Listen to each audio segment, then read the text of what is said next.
Hi everyone, I'm Lydia Boss and my pronouns are she, her. I am a light-skinned female sitting in a brightly lit room with a black shirt and curly long brown hair. And I'm Anna Teiche. My pronouns are she, her, and I'm also a light-skinned female. I have short blonde hair and kind of a mustard yellow shirt on, sitting in kind of a dark room. And we are here to share some helpful tips when applying to the 2026 Artist Trust Fellowship. So let's go ahead and get started. So the Artist Trust Fellowships are merit-based awards of $10,000 for practicing artists of exceptional talent and ability residing in Washington state. These unrestricted awards are given annually to 8 or more artists of any discipline in recognition of artistic excellence and dedication to their practice. The first fellowship awards were selected in 1987, making it Artist Trust's longest running award program. These awards include the Fellowship Award for Black Artists, the Kucera and Larry Yocom Fellowship Award, the Lillian Miller Foundation Fellowship Award for Trans and Indigiqueer Artists, and the Vedan Foundation Fellowship Award for Native Artists. So, as Anna mentioned, within the fellowships, we also have our 4 named fellowships with slightly different eligibility criteria. All of our fellowships are for artists residing in Washington state.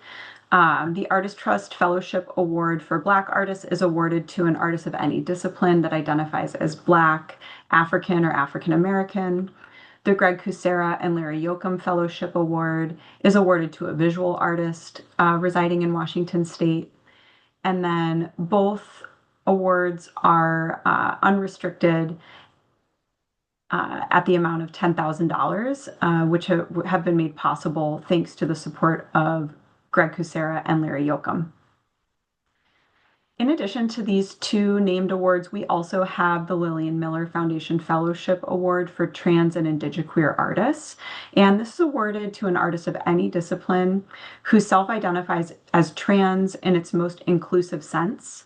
This may include transgender, indigiqueer, two-spirit, genderqueer, or non-binary people, and anyone whose gender identity is non-conforming and or different from their gender assigned at birth. This award was made possible thanks to support from the Lillian Miller Foundation. And finally, the Vedan Foundation Fellowship Award for Native Artists is an unrestricted award of $10,000 to a Native artist of any discipline residing in Washington state. And this award is made possible thanks to support from the Vedan Foundation. In addition to our fellowships, we have a program that we call Meet the Fellows, and this is a storytelling program for fellowship recipients to create new opportunities to build their network and share their stories, and to be recognized as a 2026 Artist Trust Fellow. You can learn a little bit more about our Meet the Fellows program within the award guidelines. So this is the timeline for 2026 fellowship, and we'll just call out some important dates here. Our application period is from October 3rd to November 3rd, 2025.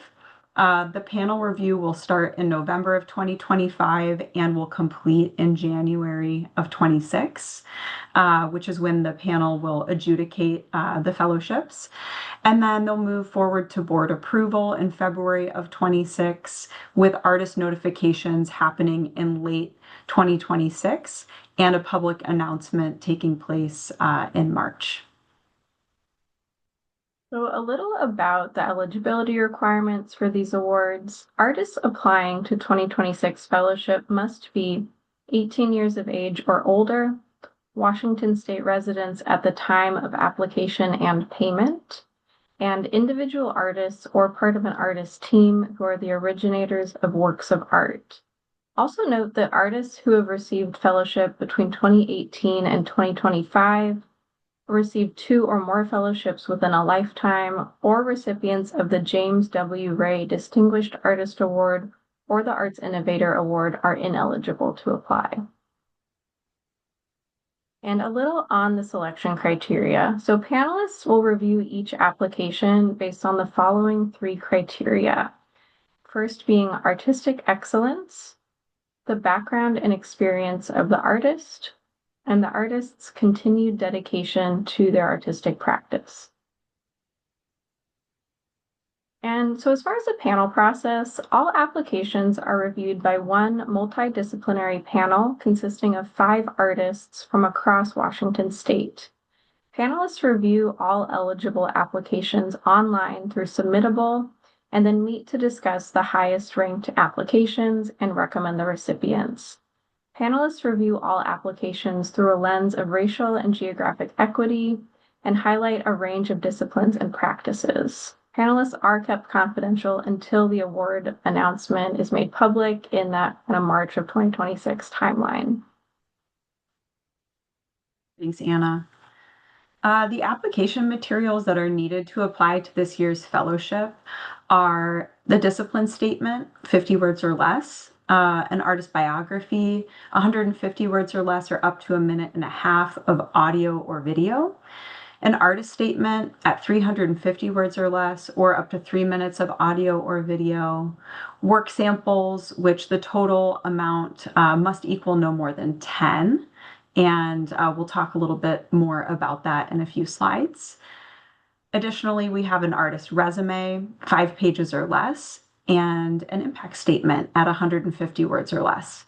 And in the following slides, we're going to break down each of these application components. So the discipline statement, in addition to choosing your disciplinary category, either literary, media, performing, or visual, which can be seen in the award guidelines, you'll also be required to include a discipline statement to give more context to your artistic practice. You can use this statement to elaborate. It can be as simple as "I am a poet," or it can be more expansive. Think about how you want to contextualize your practice to the panel. So your artist biography really helps the panelists to understand a little more about who you are as an artist. It can be written in first or third person, but you should include information about your background, your education or training, your practice, and any accomplishments you'd like to highlight from your resume. It can be personal and fun or more formal, and really just helps the panel get to know who you are. However you decide to approach the biography, we just recommend you tell your story and be authentic to you. And this part of the application can be in written, video, or audio format, which we'll talk about in a bit. As far as the artist statement, this is really an introduction to your work or a specific body of work. It gives an overview of the concepts, ideas, and themes that are most important to understand when viewing your work. And it may include information about how your work is developed, why you've created it, your vision, influences, and inspirations, your philosophy of art making, and any other details that introduce your work. A strong artist statement is clear and specific, captures your speaking voice, avoids cliches or really technical jargon, and feels connected to your work samples and other application materials. This statement can also be in written, video, or audio format.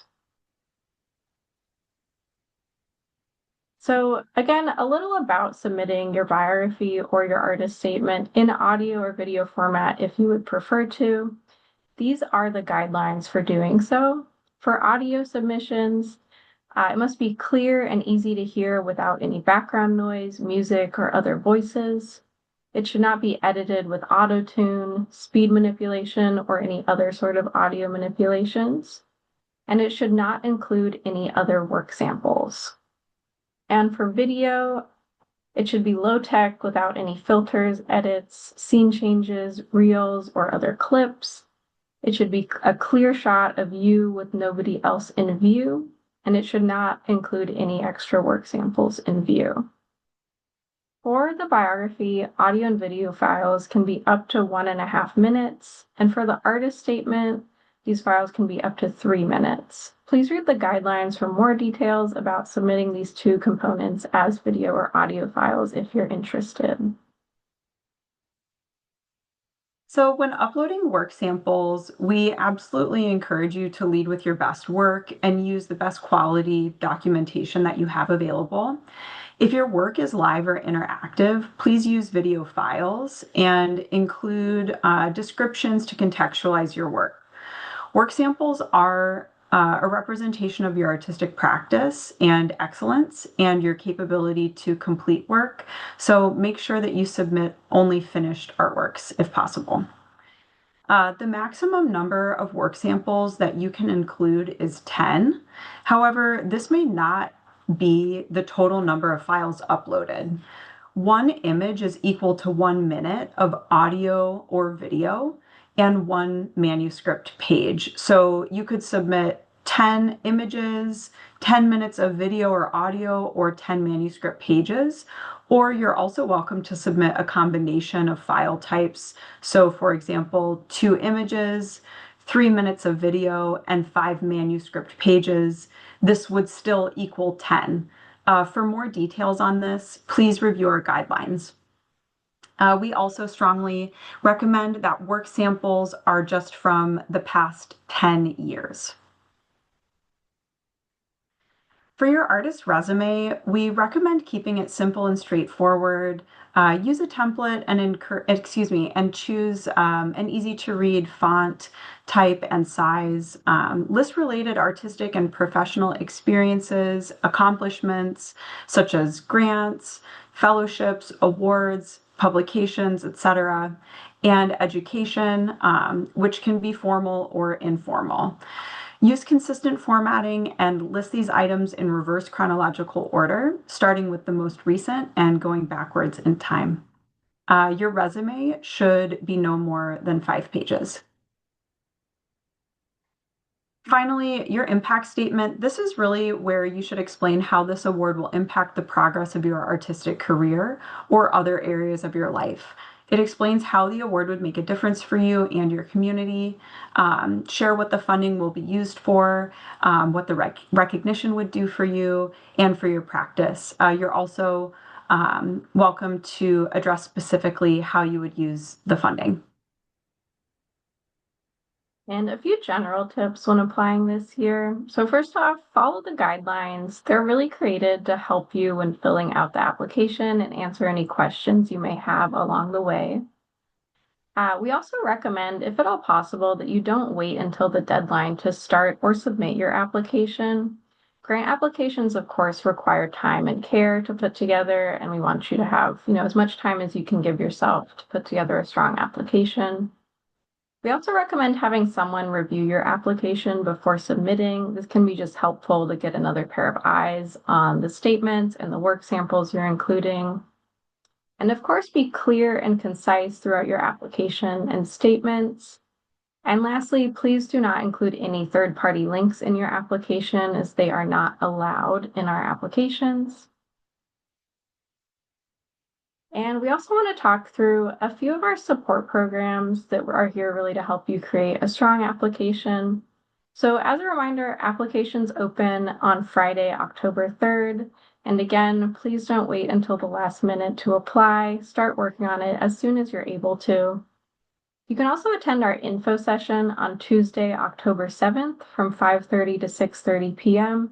to learn more about this year's fellowship awards. During this event, Artist Trust staff will share general information about applying for 2026 fellowships. And this is not a private session, but more a space to learn and ask basic questions about the application process. On Thursday, October 16th and Thursday, October 23rd, we'll also be hosting office hours, which are individual consultations with a member of our program's team to review your application materials and answer any questions you have about the grant and application. Each of these appointments are 20 minutes long. The October 16th appointments will be in person at our office on Capitol Hill in Seattle, and the October 23rd appointments will be virtual over Zoom or by phone. On our website, you can also find a reference guide where you can check out materials from past grant recipients and get an idea of how to structure your application. And also remember the application closes on Monday, November 23rd at midnight.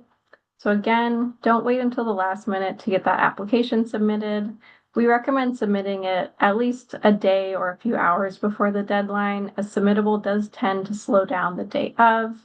So make sure you're giving yourself enough time to troubleshoot if any issues come up, as we are unable to accept late applications under any circumstances. So if you have any questions at all about the application, the guidelines, or your eligibility, please feel free to contact us. This is our contact information here on the screen. We absolutely wish you the best of luck in your application, and we look forward to seeing your name and your application in the pool. Thanks for being here.